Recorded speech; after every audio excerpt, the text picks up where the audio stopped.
Buenos días. Bueno, pues voy a continuar donde lo dejé ayer, que es dentro de esta panorámica un poquito masiva de los capítulos principales de la filosofía teórica o especulativa, según Aristóteles.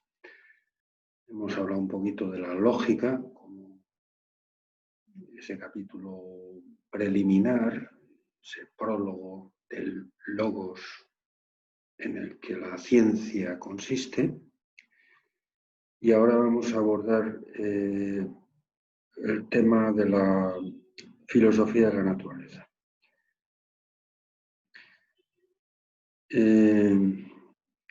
La filosofía de la naturaleza, o también llamada en términos muy clásicos la física filosófica, la física viene también del griego physis, que significa naturaleza. Probablemente es, desde el punto de vista cronológico, pues, la primera preocupación con la que arrancó el gremio filosófico ya antes de Sócrates.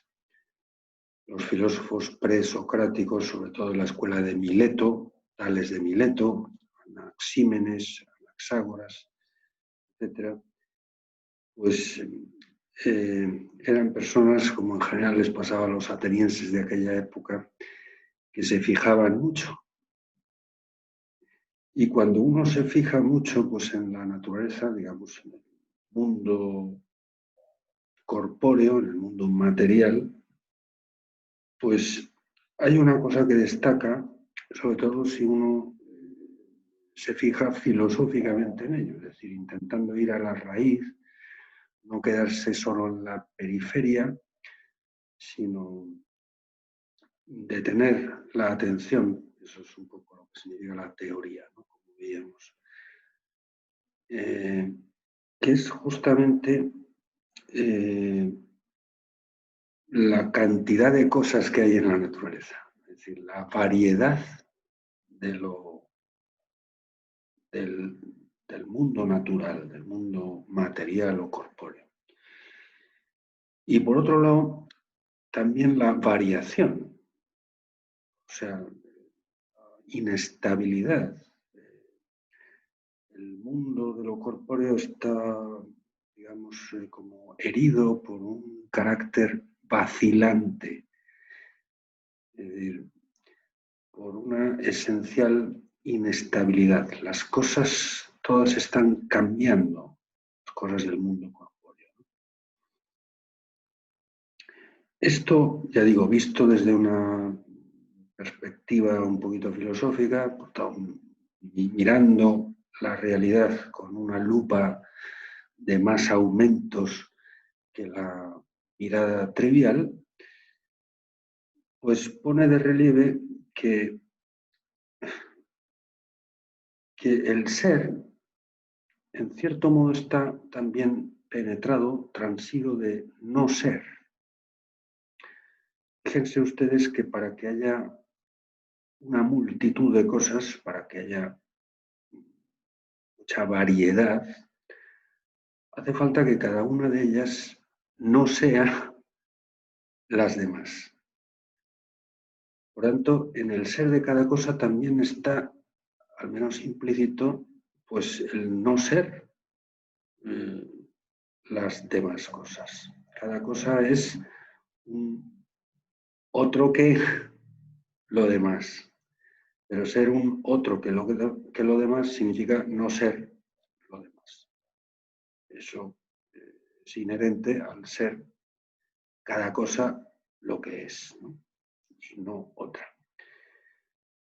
Igualmente la variación, no solamente la variedad, sino la variación, es decir, la mutabilidad, el movimiento, el cambio, pues implica que en las cosas que cambian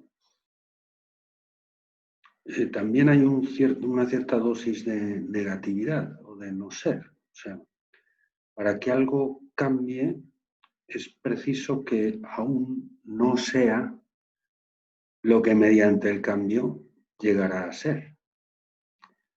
Eso más tarde Aristóteles lo formulará en términos de potencia y acto.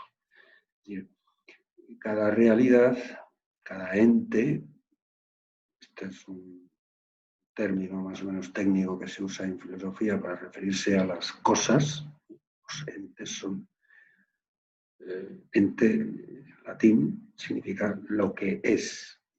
Bueno, pues, todo lo que es, todas las cosas, todas las realidades, en cierto modo, entrañan en su misma realidad lo que son actualmente, pero también lo que pueden llegar a ser, es decir, lo que son en potencia y por tanto todavía no son en acto. Lo que cada realidad es en acto y lo que puede llegar a ser y por tanto lo es en potencia,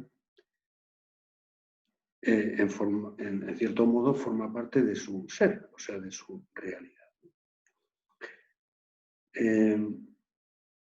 Propiamente, en un mundo, digamos, tan variado y tan variable, lo menos improbable sería el caos, es decir, el desorden. Hay muchas cosas y todas ellas están en perpetuo cambio. Lo que uno más fácilmente podría esperar es que aquello fuese un caos, un gran desorden. Y sin embargo, insisto, mirada a la naturaleza con una cierta atención, una lupa de más aumentos que la mirada trivial, pues da la impresión de justo lo contrario, de que la naturaleza es algo perfectamente ordenado. Los fenómenos naturales, los seres naturales, pues todos ellos están sometidos a comportamientos que son muy rítmicos, que están, digamos, digamos cuya regularidad puede establecerse incluso con reglas, con leyes matemáticas, el movimiento de los astros, pues el fenómeno, por ejemplo, de las mareas, ¿no? Esto es algo que muchas civilizaciones antiguas y concretamente a los griegos atenienses, pues les llamaba mucho la atención. Por ejemplo, las diversas fases lunares y la influencia que tiene cada una de las fases lunares, ¿verdad? Pues sobre las mareas. Bueno, esto es una cosa que a lo mejor hoy en día ya nos resulta completamente natural, pero pues en la antigüedad, pues cuando comprobaron la relación que hay entre una cosa y otra, pues en cierto modo se llenaron de asombro. Esto es una cosa muy filosófica, pues el asombrarse, el quedarse ojoplático, con los ojos a platos, pues ante ciertos fenómenos que son, no sé, maravillosos, o sea, realmente que no se explican por sí mismos o cuya razón de ser no se percibe a simple vista, ¿no? Pues probablemente la filosofía también nace de esa actitud del asombro, incluso del asombro infantil de los niños, ¿no? Pues cuando descubren la realidad. Y pues estos griegos presocráticos pues, se quedaron muy asombrados, insisto, esto, de que en un contexto en el que uno podría esperar mucho más fácilmente el caos, pues lo que uno se encuentra es un inmenso cosmos. Esa es la palabra que traducimos como orden. El cosmos es lo contrario del caos, que es el desorden, ¿no? Bueno, pues da la impresión de que el universo es un cosmos, es algo perfectamente ordenado, regulado, etc. Bien, ya digo que visto desde la óptica filosófica, quizá la característica que más destaca de la naturaleza corpórea, y esto es lo que la física filosófica, la filosofía de la naturaleza, pues intenta comprender es justamente el movimiento, la variedad y la variación de los entes, de las cosas naturales, ¿no? Bien, dentro del universo material, es decir, del conjunto de los entes móviles, pues la filosofía de la naturaleza, por decirlo así, descubre como dos clases o dos tipos. Y esa distinción es la que justifica, por decirlo así, la distribución de ese discurso, el discurso de la física filosófica, en dos capítulos fundamentales: la cosmología y la psicología. Es decir, todos los entes naturales están heridos de esa inestabilidad, de ese carácter vacilante, que llama tanto la atención porque, insisto, entraña necesariamente alguna forma de no ser dentro del ser de lo que se mueve. Pues fundamentalmente se dividen en dos grupos, ¿no? Los seres, los entes móviles, que son sujetos pasivos del movimiento, es decir, se mueven en la medida en que son movidos por otros. Este es el caso de los seres inertes, y ese es el objeto fundamental de la cosmología, digamos, el primer capítulo dentro de la filosofía de la naturaleza. El estudio de aquellos seres que se mueven de forma puramente inercial, es decir, porque el movimiento que tienen lo reciben de otros seres que son los motores, ¿no? Pero en la naturaleza también descubrimos algunos seres que, además de poder ser sujetos pasivos de movimiento, además de ser sujetos pasivos de movimiento, en cierto modo también son activos. No solamente se mueven porque son movidos por otros, sino que también se mueven o cambian porque se cambian a sí mismos. Son, en cierto modo, automóviles. Y este es el caso de los seres vivos, y esto es lo que justifica, digamos, este segundo capítulo dentro de la filosofía de la naturaleza, que es la psicología. La palabra psicología procede de la palabra psique en griego, que es lo que los latinos traducían como ánima, nosotros como alma. Todos los seres vivos, por ejemplo, según Aristóteles, tienen alma. Y alma es justamente ese motor intrínseco que posibilita el automovimiento. Es decir, los seres vivos, repito, no solamente se mueven en la medida en que son movidos por otros, sino que se mueven a sí mismos también. O sea, una planta no crece porque la estire pues el hortelano, ¿no? Sino porque tiene dentro de ella misma un dinamismo de automoción. Bueno, pues el motor principal de ese dinamismo que hace que la planta pueda realizar actividades que le modifican a ella misma, por ejemplo, la forma de crecer, la forma de, no sé, pues de reproducirse, la forma de nutrirse, que son las actividades vitales específicas del grado de vida llamado vegetativo, es decir, de las plantas. Bueno, pues el principio fundamental de esa automoción es el alma vegetal.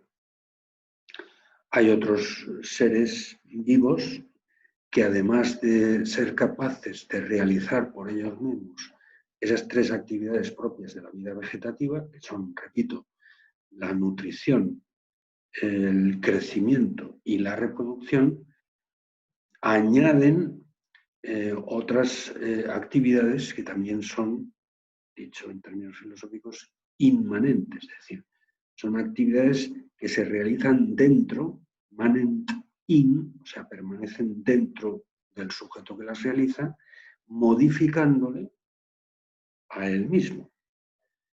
Eso es un concepto que en filosofía, sobre todo en la filosofía tradicional aristotélica, se llama inmanencia.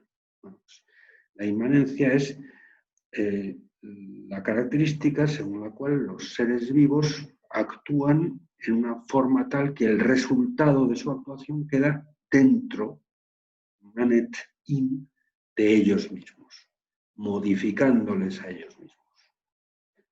En ese sentido, inmanencia sería más o menos sinónimo de automoción. Bien, pues dentro de la escala de los seres vivos, el nivel inferior es el de la vida vegetativa, es decir, la vida de las plantas, pero luego hay un nivel superior que es el de la vida de los animales irracionales, que incorpora también las funciones propias del grado vegetativo. También los animales se nutren, también crecen y también se reproducen, pero añadiendo dos funciones vitales inmanentes más, que son el apetito sensible y el conocimiento sensible. O mejor dicho, al revés, el conocimiento y el apetito sensible.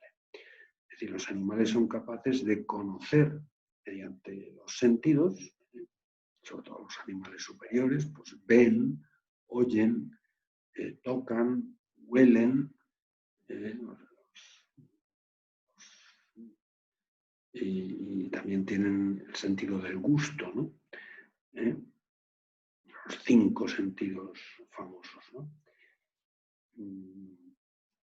Bueno, y de acuerdo con ese conocimiento sensible también pueden ellos tener conductas, por decirlo así, se dice en filosofía, orécticas, en el sentido de tendencias o deseos sensibles que secundan a ese conocimiento sensible. O sea, un perro, ¿verdad?, pues puede ver la comida o incluso olfatearla, etcétera, y ese conocimiento induce en él pues, una conducta de tipo tendencial, un apetito, pues si tiene hambre, claro, pues de ir a comérsela, ¿no? O yo qué sé, pues puede también olfatear, ¿verdad? Pues a una perra, y desencadenarse también pues una conducta muy típica, que es claro, pues una conducta del emparejamiento, que también es un instinto que está en toda la escala zoológica, ¿no? Es el instinto sexual. Bien. Y por último, según Aristóteles, digamos, el grado superior de vida, por tanto de inmanencia vital, es el característico de los animales racionales, es decir, de los seres humanos, nuestro, ¿no?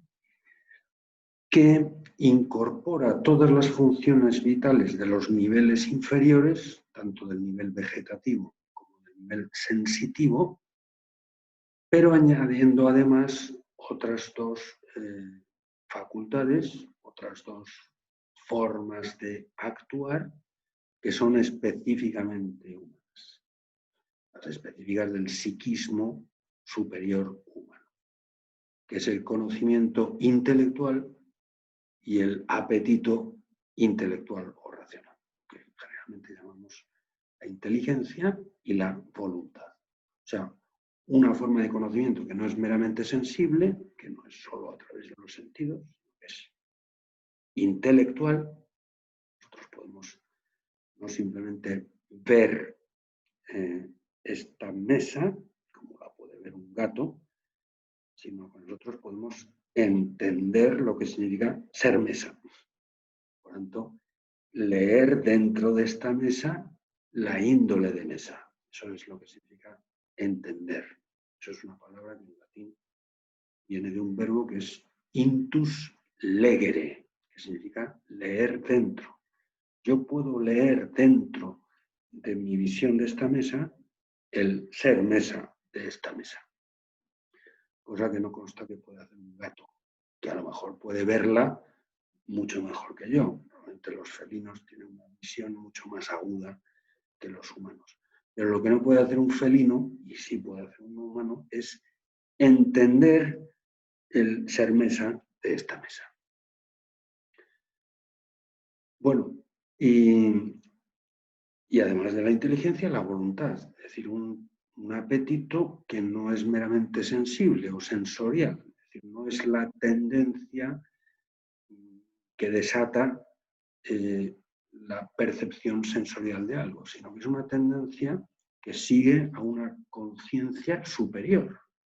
Y eso es lo que llamamos en términos amplios voluntad o apetito racional. Es decir, una tendencia que es coherente o consecuente con un conocimiento superior.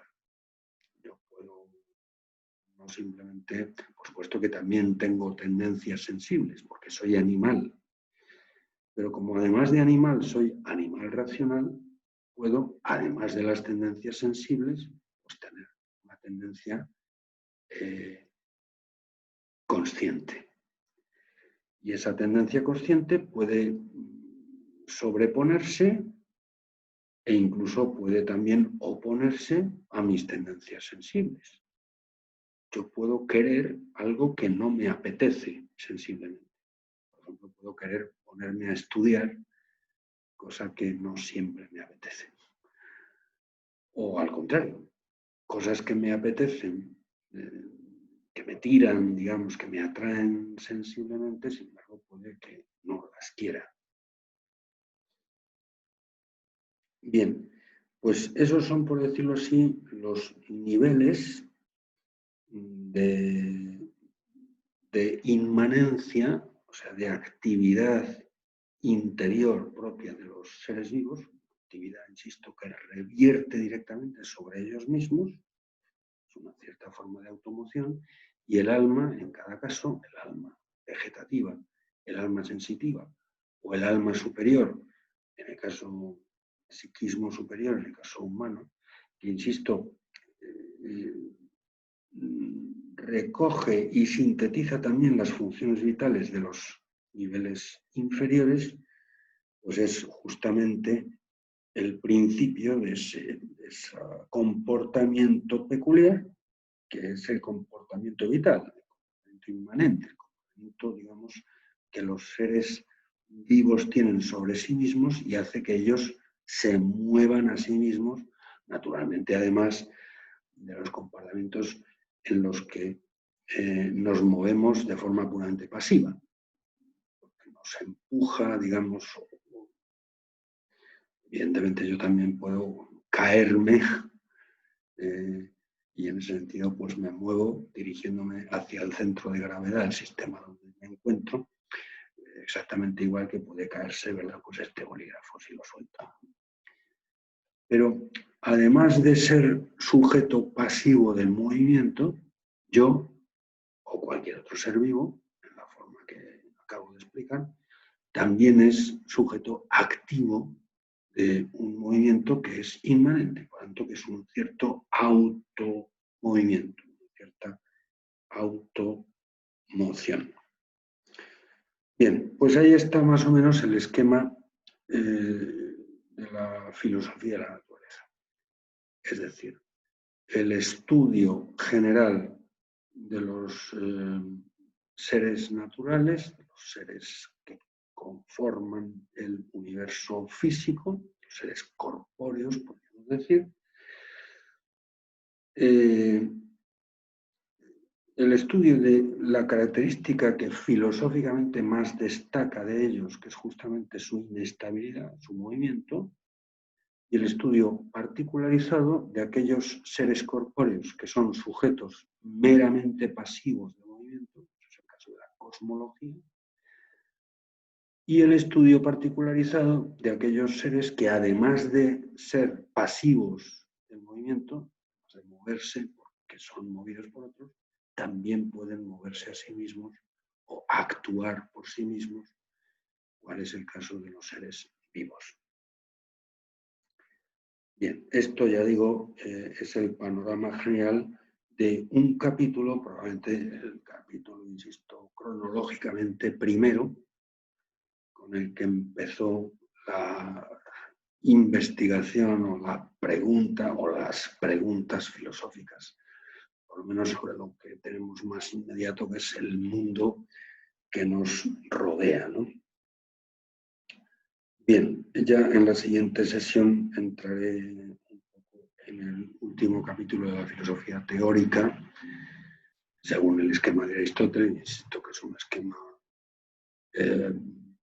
bueno, pues muy básico, que hoy habría que añadir otros capítulos, ¿no? Y para Aristóteles, digamos, el capítulo esencial de la filosofía teórica es lo que él llama la metafísica. Pero esto ya será el objeto de la siguiente sesión. Pues nada, interrumpo aquí.